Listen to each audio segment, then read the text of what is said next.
Hi YouTube, welcome back to Wtf Rc Cars. So carrying on with the quick vids for the Flysky ST16, and we're working his way through all the menus, so there's going to be a lot of these vids, but it does give you a good way of getting to grips with your transmitter. So we're now moving on to the trim menu. This one possibly a little bit less daunting than some of the other menus, but it is one that I've seen people get stuck on. So your variables, if you want these set as trim, you've got quite a lot of steps, and because it's a dial, it's quite easy. The electronic or digital trims, I've seen people getting a little confused with these. Why is it jumping in steps of 5? But if you look in here, that is how we've got it set. So if we come down, we can change this. You can have it in whatever steps you want, and you can have it all the way up to 100. So if you just want your trim to do that, you've got it.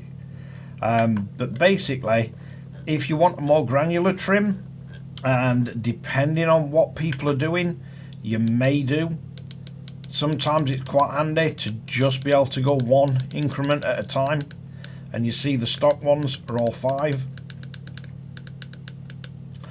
But also, we've got the conditions. So condition 1, you can have this set so it only affects that one condition and it'll change to this, or you can have the trim so all conditions will be the same, and that you just have to set up other conditions for that to make sense or be relevant.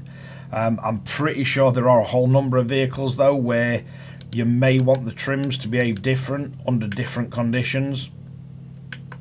But as I say, your stock trim will jump 5 each time, and I can definitely see how that may be too much for a lot of people, but you can drop it all the way down to 1, or you can take it all the way up to 100. We can do this on all 4 of the stock trims, and then as we scroll down as VR A and B, basically these are just going to go in what increments of 1. They're fully variable, so we can have these however we want. And again, you can relate them to all or just the current C state or condition mode. But yeah, hopefully that clears up any confusion about how to set the trims and how to set the amount of steps. And again, I can see why you may want to set this so a trim is jumping in 5, 1 or 50%. Really depends what you're doing with the actual thing that you're controlling, and what the RC is. But nice to see we've got a whole load of options for these trims, and it is nice to see that you can control it all the way from 1 to 100. But yeah, that's just a nice quick one. So thanks again for watching Wtf Rc Cars. Hopefully you find this useful, entertaining, or a bit of both, just like listening to my incessant ramblings. But don't forget to like and subscribe, hit the notification bell, share to friends and family, and hopefully catch you guys again in the next one.